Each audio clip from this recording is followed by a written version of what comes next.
So as you all can see, Abbie is very organized today. So thank you so much. So I'm Sharon LaRue. I was on the conference planning committee. So I was just checking in as a person to say welcome and to see if we need any tech. Well, I can help like facilitate getting some emails while Abbie is doing the things that she needs to do. My pronouns are she and hers. And I'm the director of Kentucky Foundation for Women in Louisville. So welcome to this session. I'm really looking forward to hearing from all of our panelists. And I am going to turn it over to Abbie. She's in charge here. And if you want me, Abbie, too, I can still try to email Becky so you don't have to do that part if you want. Or if that would be fantastic. If you can keep an eye on the people in the chats, and if there's anything I need to respond to, give me a holler. But otherwise, we will go ahead and get started. Welcome to everyone with us today. My name is Abbie Hodgson. I'm the director of the Ascend Fund. The Ascend Fund is a collaborative fund dedicating to accelerating the pace of gender parity in U.S. politics.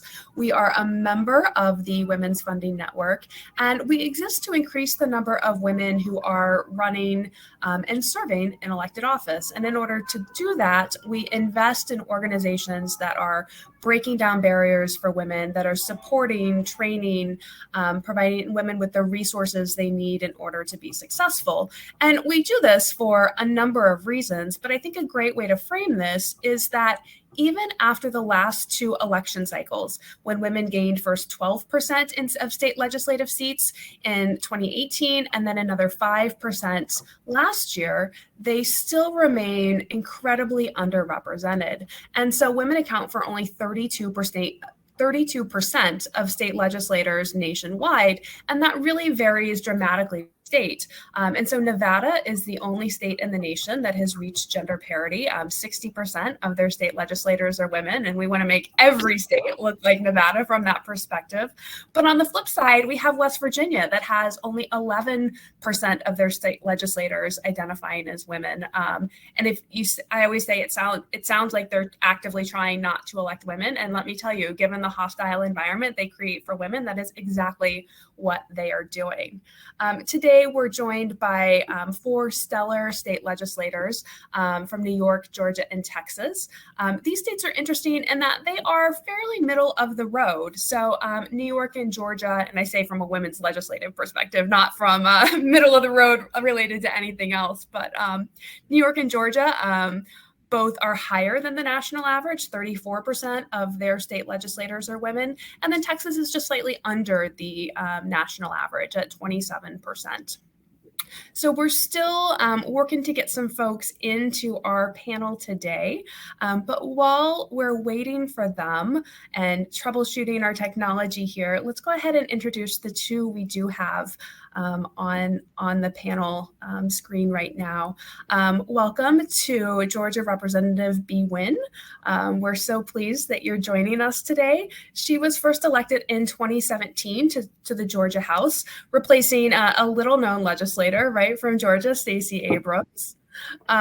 Representative Nguyen has worked really tirelessly to ensure that her constituents have access to health insurance, a livable wage, and quality education, among many other issues.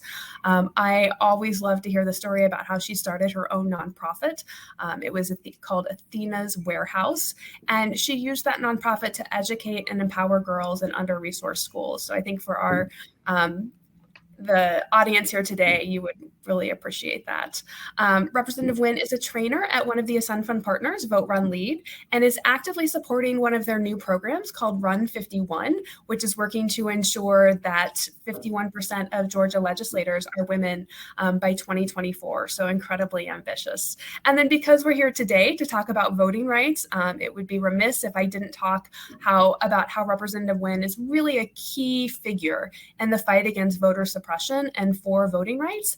And I'm sure she may talk more about this. It's an issue in her, a cornerstone issue for her in her campaign for Secretary of State.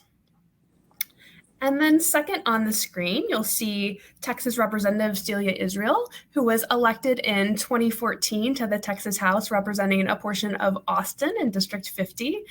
She has been a champion of legislation to promote voting rights, investing in transportation infrastructure in the state, and improving safety and supporting LGBTQ youth. I'm always just amazed when anyone has worked for Governor Ann Richards, and she has done that, so very inspiring. And she's also an alum of an Ascend partner called Victory Institute. And if you're not familiar with Victory Institute, they work to increase the number of LGBTQ plus people in public office and provide programming, services, and other support to help ensure their success when they run for office. So welcome to the two of you. I'm going to pause for a moment. Sharon, do we have any update on our other two panelists jumping in? I have not heard, so I've got an email out. So. Well, we'll start the conversation and then welcome them when they join us.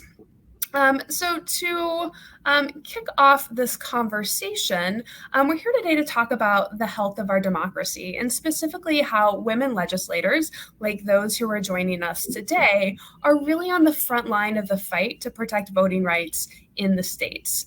And that the fight has really gone from a national fight down to a state level and sometimes even local level fight. So I'd love to get updates from the two of you about what has happened recently for those who might not be aware in Georgia and in Texas. Really, really critical work being done. Well, I'll start off since I think Texas and Democrats in particular that we now have the mark of the rebel upon us. And that we broke quorum, and on July the 12th, we felt strongly about so strongly about it that we broke quorum the second time on July the 12th. And I'm very proud of the fact that it was the women within our caucus who were the rebellious ones who started the chatter. And if any of you have ever been involved in the concept of breaking quorum, you know that you've got to be thoughtful. It's a mixture of thoughtful organization, rebellion, and timing. And the Democratic women are the ones who started the small chatter with other Democratic women. And once you start to believe that you can do it, then I don't think it's not wrong to say that it was the inertia from the Democratic women that overtook the leadership that said, we're gone, we can do this. And obviously the impact was to raise this issue that was embarrassing the state of Texas to a national level, to force and nudge Congress to elevate this issue to the national level in which it deserves. So now, we could say it's one of the top three issues that they're handling now in Congress. And there was certainly a lot of media coverage when that was happening. Hi, Rep. Cannon, thanks for joining us. Certainly a lot of media coverage when that was happening. Can you speak a little bit more about the bill that prompted you to break quorum and what the ultimate outcome of that was when you did come back to the state? Yeah, the backstory here, I think, is that the Texas economy is growing. The Texas population is bursting at the seams. And one of the areas in which we're growing is in the manufacturing sector. And Harris County has always been known as an energy capital. And these are shifts that during a pandemic and still during an economic upswing, it was counties run these elections and are trying to do the best they can. Well, Harris County in particular said, we're going to do mobile voting, which is the most Houston thing ever. Just stay in your car. You don't have to get out. And we're going to do 24-hour voting. So that helps that worker who's the shift worker who gets out of work at 5 o'clock in the morning. And before they go home and crash, they're like, okay, well, let me get voting done. So as counties in Texas were trying to make the system more accommodating to different kinds of voters during these economic times, the state of Texas then crafted this legislation that would clamp down on creativity. And that was very distressing to many of us. So during a pandemic, when counties are trying to make it safer and more accommodating. I'm on. The state of Texas just clamped down and said, no, stop doing that. So that was the big issue. That was the crux of the conflict. And it also said to county officials, if you don't follow these particular steps to go forward and organize an election, you could be committing a criminal offense. And we all know that the women and men who run these elections largely are retirees for whom they found another social outlet, and that is serving as election judges and precinct workers. And so all in all, it was creating a voter intimidation, voter suppression, and it became the straw that broke the camel's back, and it caused us as a group of Democrats, in this case, what was a bipartisan thing, became very partisan, and a bunch of rebels who said, we've had enough. Well, thank you for being that rebel, standing up and saying you have enough. I know that it came at a personal cost as well, and we can dig into that later. But right now, I want to introduce and welcome Georgia Representative Park Cannon and New York Assemblyperson Jessica González-Rojas to the conversation as well. Thank you for bearing with us through all the modern technical difficulties for these virtual events, but we're thrilled to have you. Representative Cannon was first elected to the Georgia House in 2016 and represents the 58th District, which is a portion of Atlanta. She's an incredibly strong advocate for her constituents and the neighborhoods in her district, ensuring, and I love the language she uses, the rainbow of experiences and needs are represented. And perhaps my favorite thing about you, I am the biggest donut fan. Her favorite place to hold meetings is at the Krispy Kreme down the road. So I'm looking forward to a trip to Georgia when we can grab a Krispy Kreme in person. And Representative Cannon is an alum of Vote Run Lead, which is an Ascend Fund partner, one of the organizations we support. And they work to train barrier-breaking women to unleash their political power, run for office, and transform our democracy. And I think there is no doubt in anyone's mind that Representative Cannon is really on the front lines as a major proponent for voting rights in Georgia, and can talk more about the experience in contesting the bill there. And then we're also joined by New York Assemblywoman Jessica González-Rojas, who was first elected to the New York General Assembly in 2020, representing the 34th District, which is located in Queens. She's a longtime advocate of immigration rights, racial justice, gender equity. She worked at the National Latina Institute for Reproductive Justice. So any of those of you in the chat today, give a shout out there. And Representative González-Rojas is an alum of New American Leaders, and this is one of our anchor partners that empowers first and second generation Americans to run, win, and lead. Jessica has introduced a number of bills in the New York General Assembly to increase the number of polling places, allow for same-day registration, expanding absentee ballots, and restoring voting rights for people on parole. So we have assembled a stellar group of women here today to talk about their efforts to save our democracy. So thank you to Representative Israel for giving us an update about what is happening in Texas. I'd love to turn it over to our Georgia representatives to tell us a little bit about the battle earlier in the year in your state. Thank you so much for having us on. It's really great to be in a space with women and to be with my fellow lawmakers and Representative Cannon, certainly. I think Representative Israel hit it right on the head. It is always women who are the first to be willing to show and exhibit courage. And we are always the ones doing the hard, unsexy work. I've been an organizer before I got elected to office and have continued to organize for Democrats up and down the ballot. And let me tell you, every single canvass I've held, every single ballot here, voter protection efforts I've held, it is women who have shown up and done that work of meeting voters where they are. So I think that's incredibly important as we talk about gender parity in our state legislatures, because women are the ones who carry the weight, but oftentimes they are not the ones who get elected to office.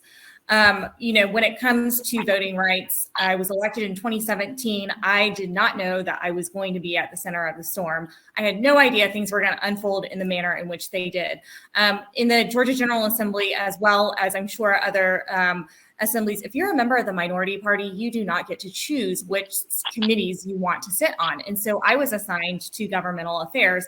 And little did I know that every single election bill would come before my committee for the first 3 years that I was elected. And in that space, I saw every single legislative session that there was an attempt to roll back the right to vote. One year, it was the attempt to eliminate Sunday voting. One year, it was an attempt to roll back our City of Atlanta municipal voting hours from 8 to 7 p.m., but obviously nothing like we saw last year. And it was because they knew that Georgia was in danger of flipping to blue. And they, I think what's really dangerous about what happened in Georgia, what's happened in Texas, what's happening in other states is this is a really sophisticated, coordinated campaign where there are nefarious actors in place and millions of dollars to ensure that they are going to pass whatever legislation they need to make it harder for people to vote, and specifically for people of color to vote. And that certainly happened in Georgia, where we were ground zero. Now, just to give a little bit of perspective, before we even saw the results of the primary election or general election in 2022, Georgia Republicans were already sowing seeds of doubt. They planned this ahead of time. They attacked the security of absentee ballot voting. In Georgia, we passed no excuse absentee ballot under a Republican-controlled legislature. The intent of that was to make it easier for rural Georgians to vote, which is a Republican base. Every single year leading up to 2020, Republicans used vote by mail at a greater number than Democrats. This changed because we were under a pandemic in 2020, and voters had to figure out a way to safely cast their ballot. They knew that once we were able to send these absentee ballot applications proactively, it would change the turnout. And that's certainly what happened, along with the long history of organizing in Georgia. So early on, they sowed these seeds of doubt. They started the messaging that vote by mail increased voter insecurity without any kind of evidence, knowing that they use vote by mail in greater degrees than Democrats did up until 2020.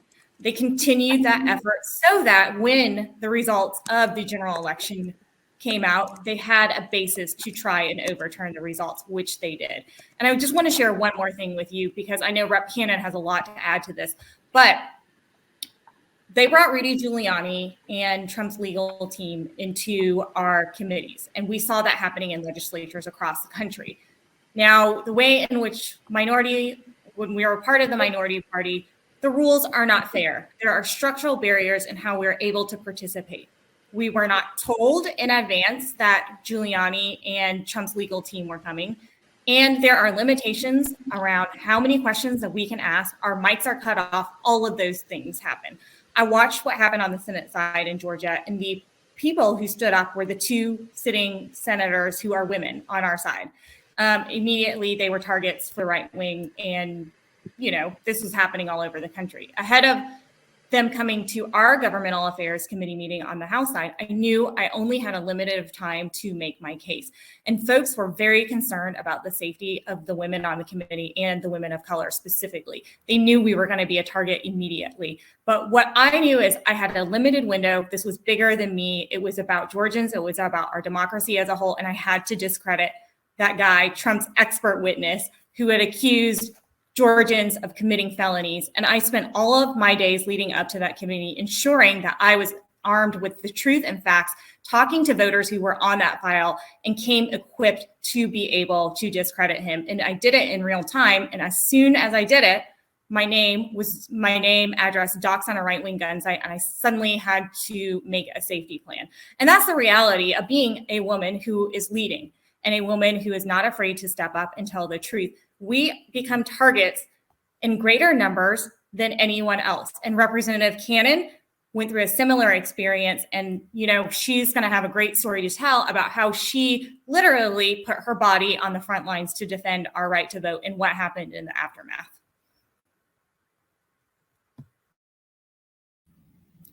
Oh, you're still muted, Representative Cannon.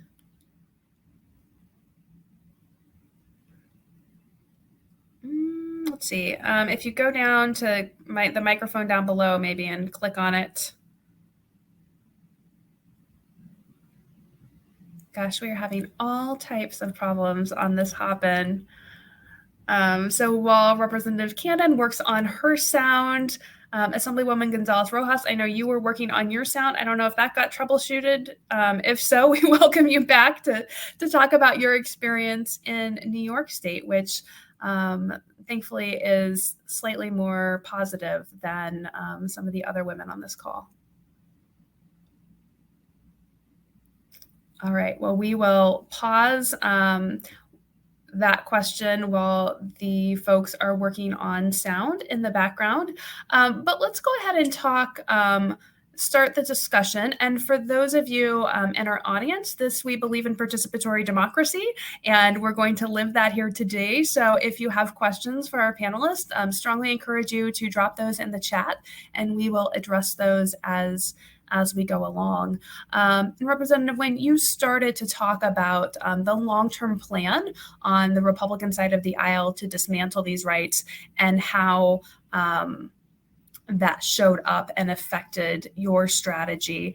Representative Israel, I would be interested to know if you have seen a long-term strategy from the right in Texas. And then how do you both think we can best combat this to ensure that everyone's voice is heard in our democracy?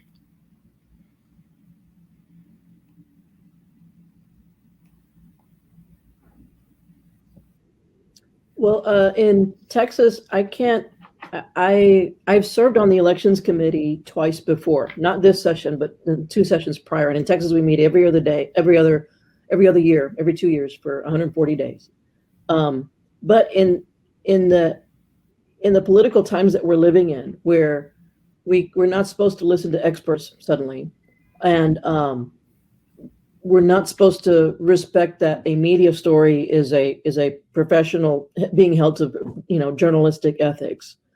These are really difficult times, and the truth is not believed. And so I think that there's a long-term strategy now, and some of this is in sync with the fact that we are redistricting and cutting lines, and Texas is a state in which the Latino and African American and Asian populations are growing in dramatically. So I think there have been plans being forged in the last 2 years. They were exacerbated in the Trump era, where it was okay to not say that the truth is the truth. And I call upon the horrible memory of January 6th, where there were Americans charging violently against Congress to overturn the results of an election. And today, here in Texas, we have what are called special sessions. The governor can only call them, and they're supposed to be for extraordinary circumstances. We're in the midst of our 3rd special session. Some of it was brought about because, as I said, Democratic women were not having that. But we are being asked now to do an audit bill so that the results of our elections can be audited. And so I don't know to what extent you can call it a plan, but it seems to me like the plan is chaos and doubt. And that's not good for any of us.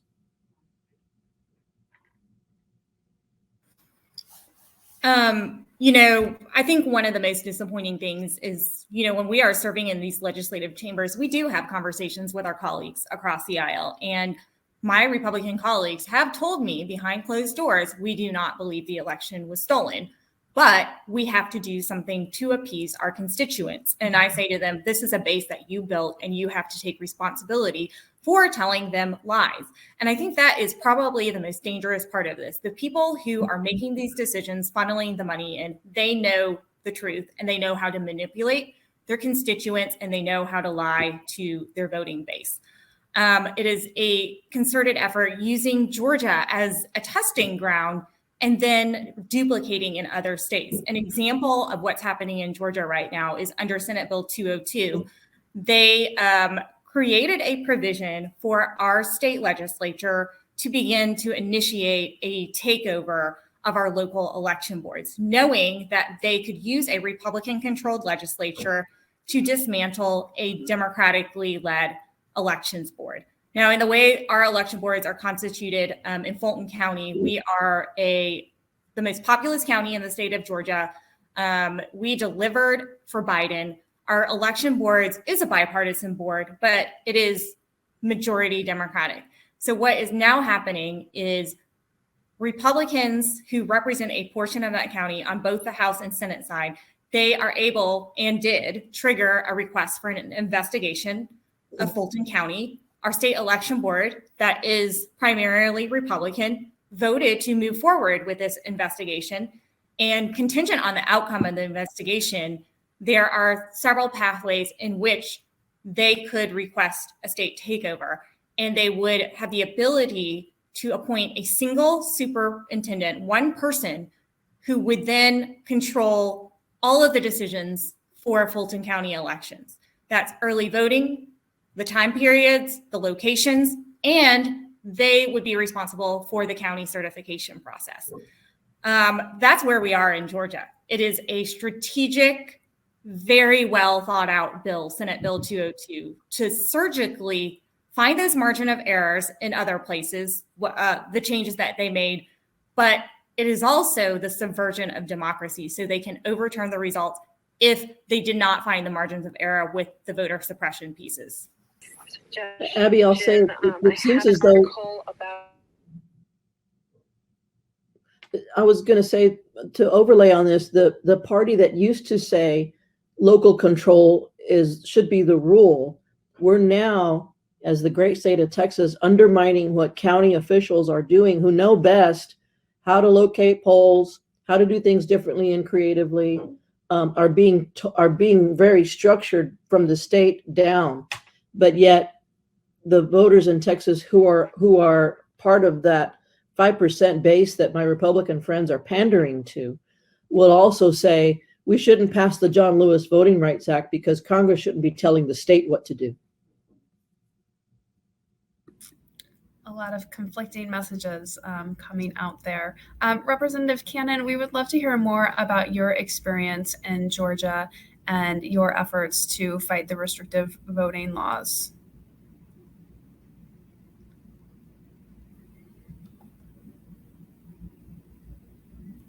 Oh, this technology is just the worst. We will continue to come back.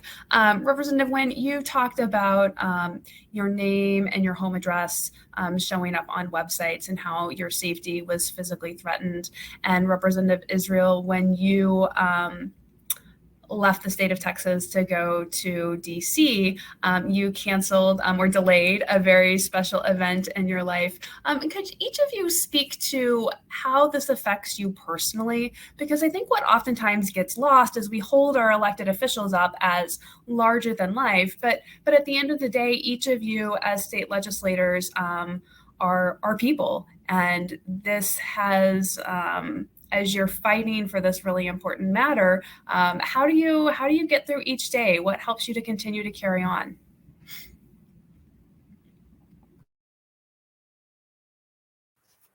It's really challenging. I think, it's really challenging. And, I want to be totally honest with this. Like the idea of having to, ahead of this Rudy Giuliani committee hearing, I am then, removing any personal information from the internet. I'm contacting my family members. I have 4 sisters and telling them, please make all your social media private. Please make everything private because I'm going to do this thing that could potentially endanger your life. And I'm going to do it because I believe it is my duty to stand up for democracy. And then having to figure out, I stayed away from my house for 2 weeks, and Representative Cannon, I will share similar stories of what happened to her. But it is emotionally exhausting. And, I think that women so often run for office and serve because we want to make a difference. We want to make a change, and we believe that we are poised to do that. And we are facing these structural systems that prevent us from being able to serve. And it is just incredibly soul-sucking to continue to battle those things, and they occur on our side of the aisle as well. And so, my frame of reference from this is, deciding to take this leap of faith to run for Secretary of State, because I do believe one of our mitigating strategies is we have to elect good Secretary of States, defend some of the ones that are already serving and protecting our democracy, but also flipping states like Georgia. I mean, that we cannot allow somebody like Trump's guy, Jody Heiss or Raffensperger, to continue to serve as Secretary of State or potentially elect somebody like Jody Heiss. Certification of the results are going to be critical and instrumental. And who we elect as Secretary of States in Georgia, as well as Arizona, Michigan, Colorado, that is going to determine the future of our democracy, along with federal voting rights protection. And if we don't make those correct decisions now, we are in trouble for a very long time. And I'm not one to exaggerate or use hyperboles, but that is truly the space that we are in. And being on the inside, we recognize that even more. And so we are constantly putting ourselves on the line. And it is incredibly difficult. And so I don't know what the answer is, how we can serve during a time in which we see such great chaos in our country, and how we are also able to protect ourselves. I don't have the answer to that.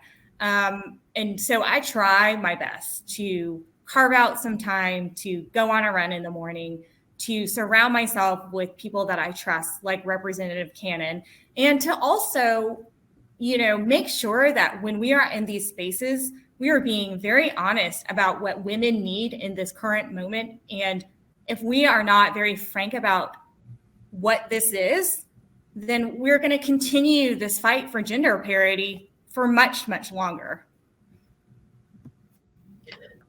Abbie, you asked how do we find the strength, and I would say that steel sharpens steel.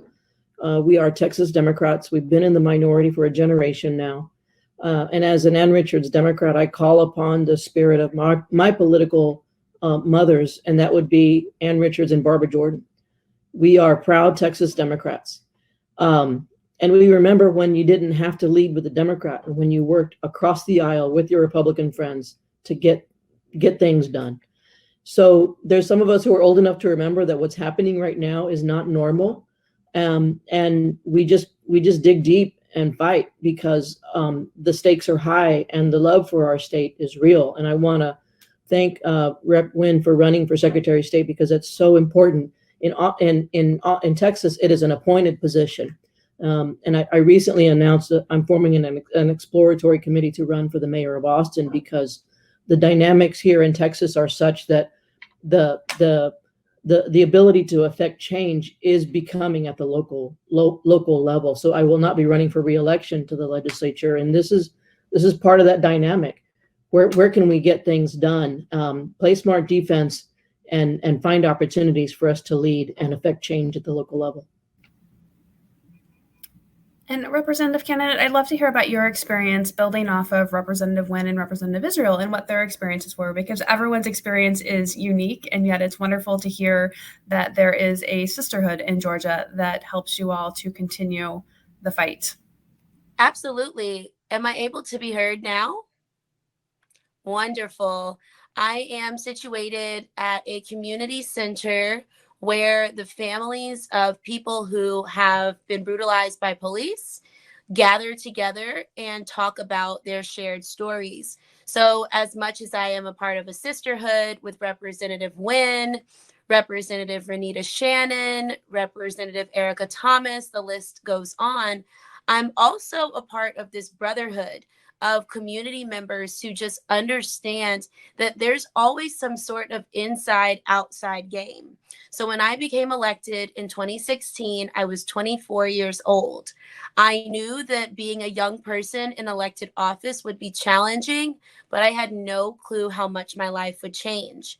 Some of the things that were positive where, of course, my name ID was higher. And some people would trust me if they got into a car accident and I pulled over and said, hey, do you need help? I'm your state representative. That might have made them feel better. But on the other end, as Representative Nguyen spoke to, this year in March, I was unlawfully arrested and dragged out of the state capitol for simply knocking on the governor's door to be present at the bill signing of Senate Bill 202, which is the voter suppression bill we call Jim Crow 2.0. On March 24th, it was a 2-page bill. On March 25th, when we got to the Capitol, it was a 98-page bill. It passed through its subject committee in the morning, moved on to the Rules Committee that early morning as well. They set a very narrow rules setting for how it would be debated on the floor. There were no amendments allowed. It was immediately transmitted to the Senate, passed, and then we found out around 6:17 that the bill was being signed at 6:30. So as the House Caucus Secretary, as I normally do when attending bill signings, I went to the governor's office to be present. And instead of there being a chief of staff or other members there to welcome me or to figure out what the protocol was, there were plainclothes security officers and state patrol officers, and the Capitol Police ended up arresting me. The world saw what happened. And as much as it has taken a physical toll on my body, I am still not healed from it physically or mentally. I do know that knocking on that door made the eyes be put back on our state capitol. That was day 37 of 40. So people's ability to engage with the Capitol had already decreased because of COVID-19. There were not much opportunities for testifying in person or attending bill hearings or lobbying your legislators at the ropes. And so given the fact that this information had already been kept from people and then was being voted on, I truly felt it was just in my job to just go to the door and see what happened. And learning that they were signing the bill, 6 white men under a photo of a plantation, I mean, that was them posing for the camera. That was not me. And as much as I am relieved that my 2 felony charges for knocking, which would have given me 8 years in prison, are dismissed, we still have legal cases going forward because I'm not the first or the last person to be unlawfully arrested protecting voting rights. In 2018, when Stacey Abrams was running for governor, there were a number of community members, ministers, teachers who came to the state capitol, and they were saying, count every vote.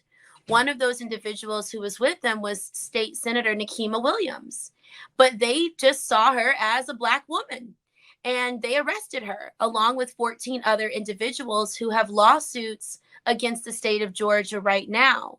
And so we will be, of course, looking at all of our legal options so that I can get some justice. But what I want people to understand is how it changed my life. It absolutely made it so that I have to have security detail as a state legislator, when that is very expensive and intensifying, especially as a person who does not very strongly believe in policing. I don't believe in having additional security and scrutiny anywhere that I go. I believe that the power that I walk with is, as the representative from Texas said, it's about the individuals who have come before me. There are so many powerhouse legislators and Black women and women of color who have poured into me. So I have had to, in that time frame, just realize that I'm made for this. As difficult as every day is, I'm made for this. And we will continue to keep knocking. So I definitely thank you for understanding why it is such an intense time right now and why we won't stop. In fact, we're moving forward with our plans for this special session in November and for January session to have strong opposition to any further voting suppression measures. Thank you so much for your work and continuing this fight despite the barriers that are thrown up. one thing that has been discussed here today is the element of race in this. And so I'd love to hear from each of you about the constituents that you serve, be it your state or your individual district, and what the repercussions are on the everyday voters or even those folks who have never voted when this legislation is being pushed in your state.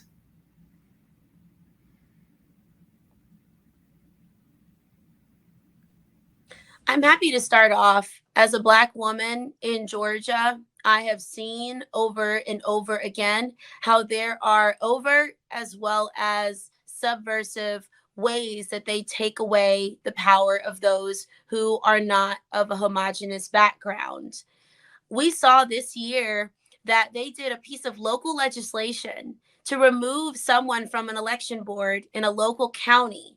And the way that they wrote it said nothing about race, but it targeted one Black woman who was a member of that board and now who has been removed, Helen Butler, who runs, of course, one of our strongest groups on voting rights, the People's Agenda.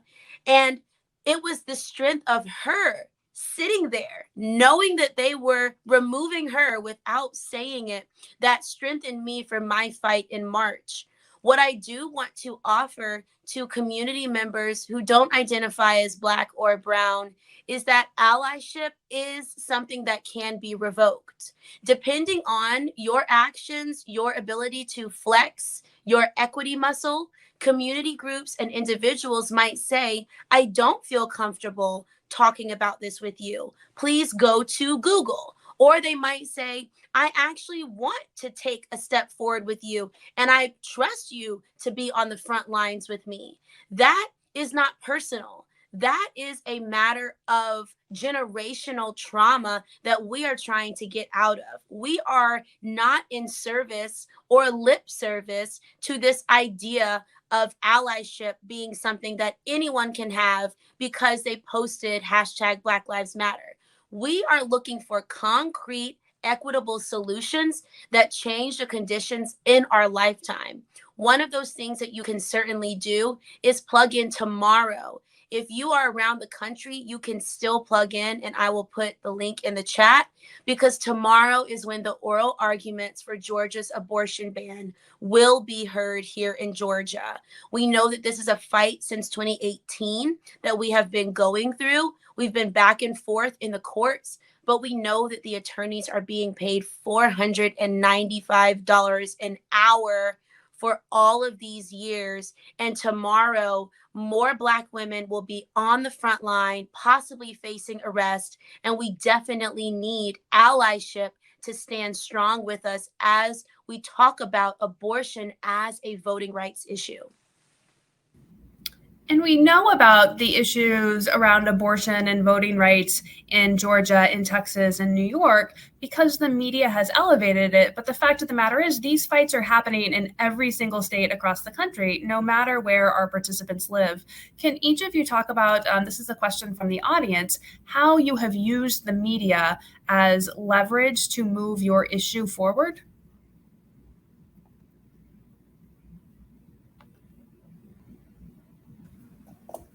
I think that's a challenging question because you know what I'm seeing on the media right now?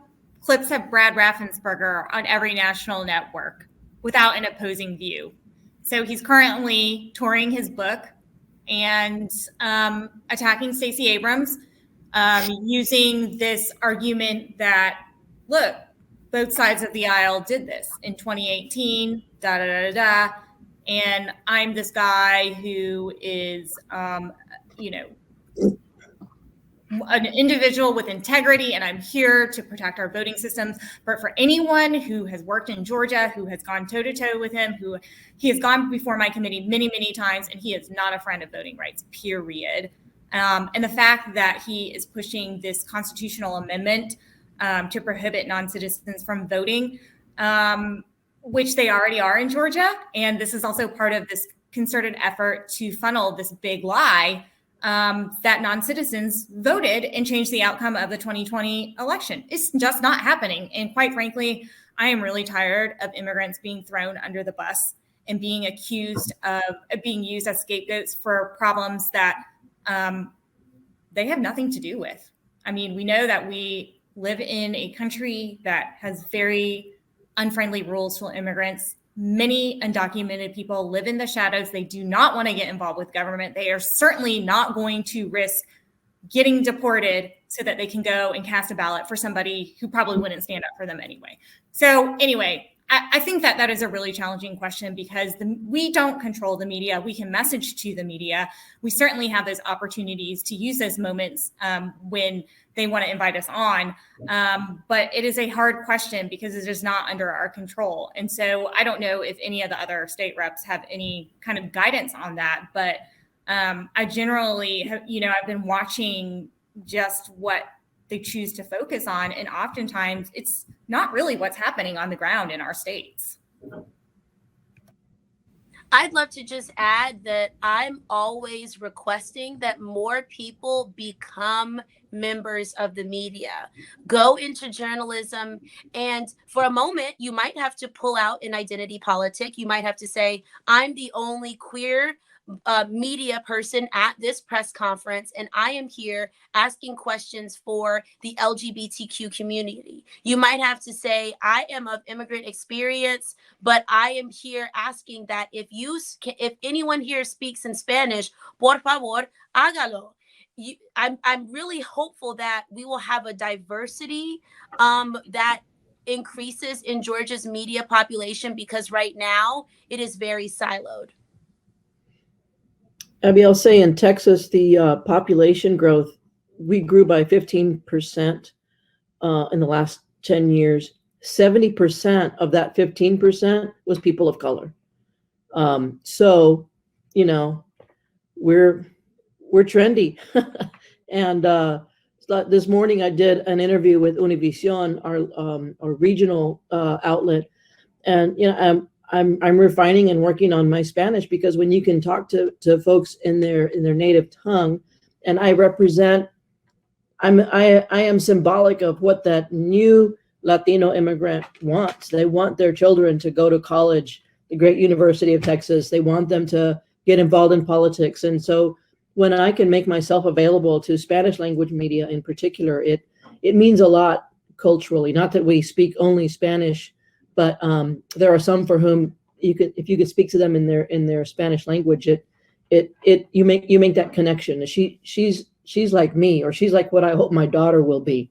And that goes back to what a lot of our partner organizations in this event are all about, is supporting women, especially women of color, who want to take that leap and run for office. Thank you for your efforts. Before we move to closing comments here in a few minutes, Assemblywoman González-Rojas, I want to open the floor up to you to talk about your experience in New York and how it has been similar to your colleagues in Georgia and Texas, and then how it's been different in other ways.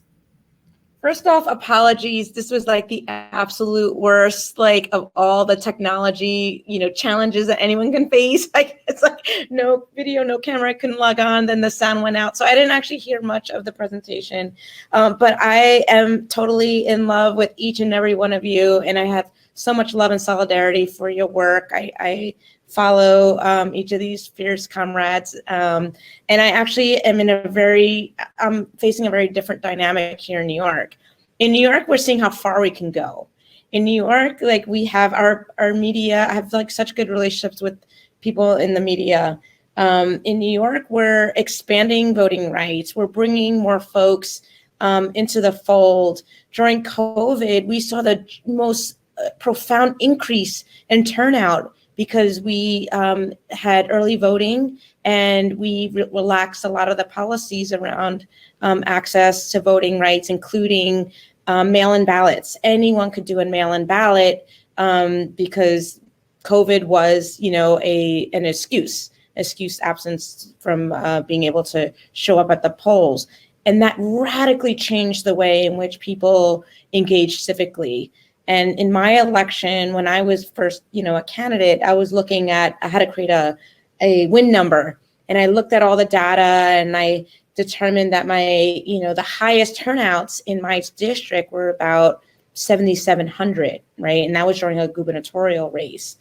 So my win number was somewhere around, 3,500 or something. And we far exceeded that 7,700 peak from 2018, from a gubernatorial race in 2020. In the midst of COVID, we had over 11,000 people vote in my election, in my primary. I want to be clear, New York, the election is a primary. It's actually not, or at least New York City.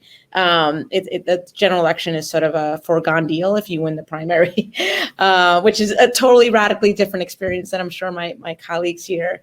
But, we saw an increase in turnout during a pandemic because, I think the personal became political, and the easement of access to voting became, a reduction in barriers for so many who have been excluded. And again, I represent a district that is 62% immigrant, that is 88% people of color, majority Latinx. I have a huge South Asian population from Bangladesh, from Pakistan, from Tibet, from Nepal, right? So we're a very diverse community that has been historically marginalized from civic participation and voting.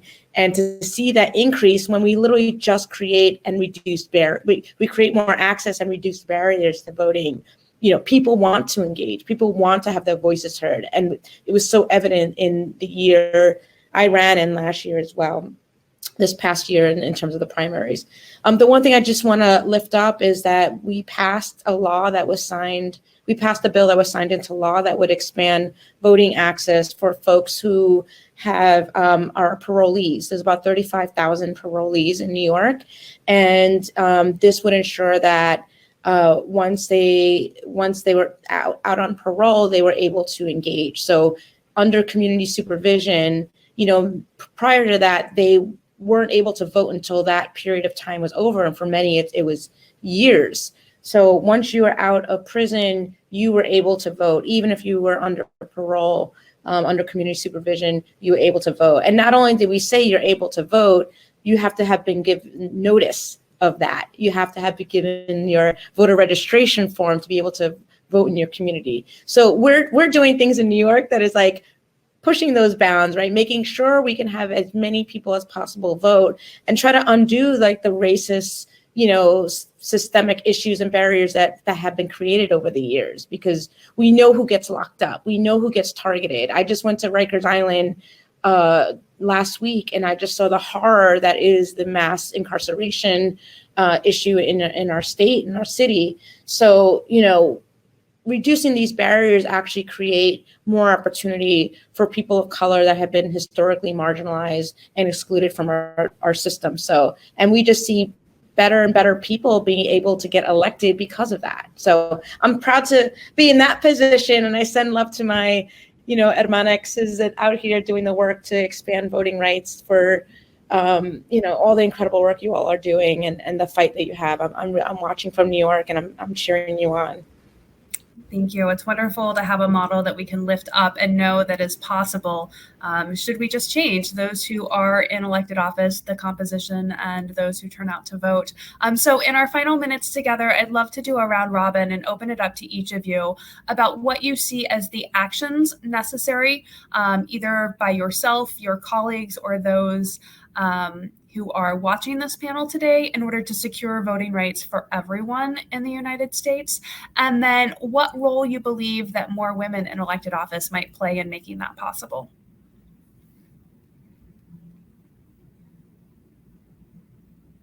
And anyone can jump in first. I think it's critical that we continue to put pressure on Congress to pass federal voting rights legislation, and that if it requires a carve out or ending the filibuster altogether, we need to do that. As a Georgian who organized to send the two guys behind me to the Senate, it was, not just because I respect them and like them as candidates and I want Democrats to be in the Senate. It was also because we understood that voting rights are on the chopping block, and they were one of our last safeguards as it pertains to what is happening, especially in a state like Georgia, where we are Republican controlled. So continuing to advocate for that on the congressional level, supporting the organizations who are on the ground, who have been at the forefront of fighting for voting rights. Oftentimes we see them, at our national capital, but they are also inside the legislature with us every single legislative session. They work 365 days a year, and it's not just about one single piece of legislation. It is about registering voters, doing voter protection programs, making sure that they are invested every single day of the year. And the work is brutal. Our activists and our organizers are tired. And what I always say is, I'm sorry, it is not the responsibility of Black and brown people to out-organize voter suppression. It just is not, and it is not sustainable. And so we've got to support those folks who are doing the work on the ground. I mentioned this before. I do think the Secretary of State's office is going to be critical. So supporting women like Jocelyn Benson in Michigan, who has been battling against the same thing that we are in Georgia, in Arizona, where Katie Hobbs has stepped out to run for governor, but there will be an open Secretary of State seats. And then in Georgia too. And then the last thing I'll say is, there are so many structural barriers that we are facing in this country and in this state. And it is easy. And I know I fall into this trap. I was like, life will be so much better after we get rid of the former guy.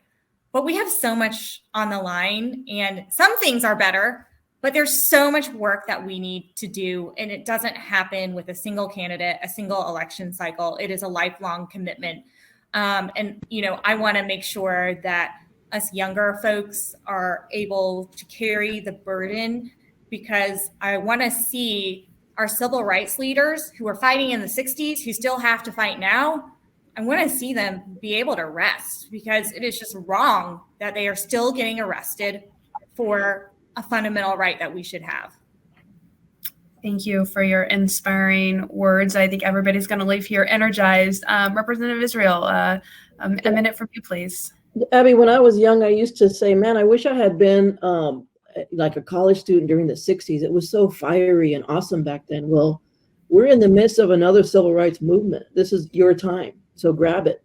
On a personal note, I'll say that the Texas Democrats are quite proud of elevating this topic, but we're not done.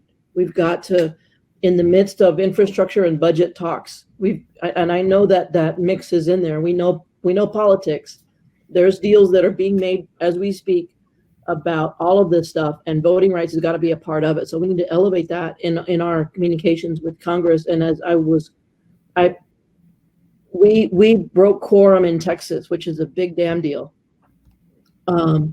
for a very big issue that we didn't realize was going to be a national thing. So as I said to the New York Times, I didn't give up time with my family and my business and crispy tacos just to help them make quorum. So we got to keep fighting and force Congress to pay attention, because our country's sustainability depends on it. Thank you, Representative Cannon. A couple seconds from you as we're counting down. I'd say go ahead and buy a copy of my book. I put it out on Inauguration Day, The Universal Guide to Running for Office. It has 3 sections. The first talks about why, as a young person, I decided to run, and how you can become in that decision making as well. It has a playlist that has the 24 songs that kept me going when I was running at 24. The second section is all about your team. Who do you need? What kind of yard signs should you do? How do you get bang for your buck? And then the third part is an affirmation series. For 4 months while I'm in legislative session, you can affirm along with me every day. The link is in the chat, and I just thank you so much for having us on this platform today to talk about voting rights and our lived experiences. Thank you so much. And Jessica, take us home here. Buy Park's book and run for office. Run for office, right? I will say that we do need good legislators. We need people who have real lived experiences, that center communities that have historically been marginalized, that elevate voices of those who are most impacted. And that's what's really going to change the trajectory. And advocates, activists, they all matter. You, like those of you that aren't sort of ready to raise that hand, it's okay. Like, show up. Everyone has a job. I work with undocumented people for basically my entire life, and every single one of them have a role. You can't vote, that's okay. You can't, you don't speak the language, that's okay. You can knock on a door, you can tell a friend, you can get engaged, for educate folks about voting rights and their ability to vote, because so many don't have that ability. And we need our community to stand up and vote for those folks as well. And those folks have a role in civic engagement and civic participation. So it's literally takes a village, it literally takes a family, and it literally takes a community to see a better world that we're all fighting for. So thank you so much for having me. Thank you to all four of you for joining us here today. This has been an inspiring hour, and I'm honored to have spent it with you. Thank you to our audience for tuning in. If everyone looks down at the bottom left corner of their screen, it says community content. We've shared some great resources for you there in terms of voting rights in all 50 states. You can learn more about the Ascend Fund and how to run for office with our partners. There are links to the social media pages of all of our panelists here today. And then I'll just add that there have been some great links that have been shared in the chat too. So before you go, roll through those and bookmark any that are appealing to you. Thank you again to everyone's time.